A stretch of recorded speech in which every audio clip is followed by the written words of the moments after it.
ಇನ್ನು ಮುಂದಿನ ರಾಶಿಗೆ ಬಂದ್ರೆ ಮ್ಯಾಮ್, ಕನ್ಯಾ ರಾಶಿ ಹೇಗಿರುತ್ತೆ? ಕನ್ಯಾ ರಾಶಿಯವರ ಮೇ ತಿಂಗಳು. ಕನ್ಯಾ ರಾಶಿಯ ವಿಚಾರಕ್ಕೆ ಬಂದಾಗ ಆರೋಗ್ಯ, ಯಾಕೋ ಕಾರ್ಡು ಅದಾಗದೆ ಬರ್ತಾ ಇದೆ. ಆರೋಗ್ಯ, ಹಣಕಾಸು ಮತ್ತು ರಿಲೇಶನ್ಶಿಪ್.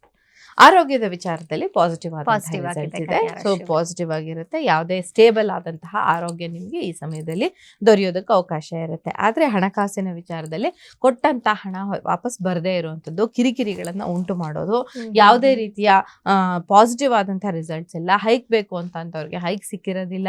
ಎಲ್ಲಾ ತರಾನು ಒಂದು ಸಮಸ್ಯೆ. ಜಾಬ್ ಬೇಕು ಅಂತವ್ರಿಗೆ ಜಾಬ್ ಇಲ್ಲ, ಇರುವಂತಹ ಜಾಬ್ ಕೂಡ ಕಳ್ಕೊಳ್ಳೋದಕ್ಕೆ ಅವಕಾಶ ಇರುತ್ತೆ. ಹಾಗಾಗಿ ಕೆಲಸದ ವಿಚಾರದಲ್ಲಿ ಕನ್ಯಾ ರಾಶಿಯವರು ತುಂಬಾ ಕೇರ್ಫುಲ್ ಆಗಿ ಇರಬೇಕಾಗುತ್ತೆ ಅಂತ. ಇನ್ನು ಲವ್ ರಿಲೇಶನ್ಶಿಪ್ ವಿಚಾರದಲ್ಲಿ ಕೂಡ ಸ್ವಲ್ಪ ನೆಗೆಟಿವ್ ಕಾರ್ಡ್ ನ ಬಂದಿರುವಂತದ್ದು. ನಿಮಗೆ ಬೆನ್ನಿಗೆ ಚೂರಿ ಹಾಕುವಂತ ಕೆಲಸವನ್ನ ನೀವು ಇಷ್ಟಪಟ್ಟಂತವ್ರು ಮಾಡೋದಕ್ಕೆ ಅವಕಾಶ ಇರುತ್ತೆ. ಫ್ಯಾಮಿಲಿ ಲೈಫ್ ಅಲ್ಲಿ ಡಿಸ್ಟರ್ಬೆನ್ಸ್ ಗಳಿರುತ್ತೆ. ಹಾಗೇನೆ ಯಾರ ಜೊತೆಗೂ ಕೂಡ ಸಂಬಂಧ ಸರಿ ಇಲ್ಲ, ಒಂದು ಡಿಪ್ರೆಸ್ಡ್ ಆದಂತಹ ಸ್ಟೇಟ್ ಅಲ್ಲಿ ನೀವು ಇರೋದಕ್ಕೆ ಅವಕಾಶ ಇರುತ್ತೆ.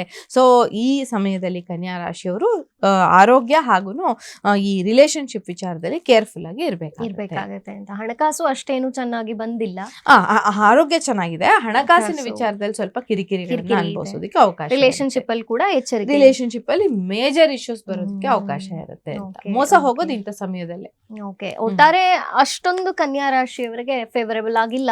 ಸೊ ಏನು ಪರಿಹಾರ ಮಾಡ್ಕೋಬೇಕಾದ್ರೆ? ಈಗ ಈ ಸಾಮಾನ್ಯವಾಗಿ ಈ ಕನ್ಯಾ ರಾಶಿಯವರಿಗೆ ನಾನು ಹೇಳುವಂಥದ್ದು ಅಂದ್ರೆ ವಿಷ್ಣು ಸಹಸ್ರನಾಮವನ್ನ ಕೇಳುವಂಥದ್ದು. ಈ ತಿಂಗಳಲ್ಲಿ ಹೆಚ್ಚು ವಿಷ್ಣು ಸಹಸ್ರನಾಮವನ್ನ ಕೇಳಿ. ಬೆಳಗ್ಗೆ ಸ್ನಾನ ಆದ ಕೂಡಲೇ ಸಂಜೆ ಹೊತ್ತಲ್ಲಿ ನಿಮಗೆ ಸಮಯ ಇದ್ದಾಗ, ದೇವರು ನನಗೆ ಇಂಥದೇ ಸಮಯದಲ್ಲಿ ಮಾಡು ಅಂತ ಹೇಳಲ್ಲ. ನೀವು ಪಠಣ ಮಾಡಕ್ ಆಗದೆ ಇದ್ರೂ ಪರವಾಗಿಲ್ಲ, ವಿಷ್ಣು ಸಹಸ್ರನಾಮವನ್ನು ಹಾಕೊಂಡು, ನಿಮ್ಮ ಮೊಬೈಲ್ಗಳಿದೆ ಎಲ್ಲರ ಹತ್ರನೂ, CD ಪ್ಲೇಯರ್ಗಳು ಏನ್ ಬೇಕಾದ್ರೂ ಇರುತ್ತೆ, ಪ್ಲೇಯರ್ನ ಪ್ಲೇ ಮಾಡಿಕೊಂಡು ವಿಷ್ಣು ಸಹಸ್ರನಾಮವನ್ನ ಹಾಕೊಂಡು ಅದನ್ನ ಕೇಳಿಸ್ಕೊಳ್ಳೋದು ತುಂಬಾ ಮುಖ್ಯ ಆಗುತ್ತೆ. ವಂಡರ್ಫುಲ್.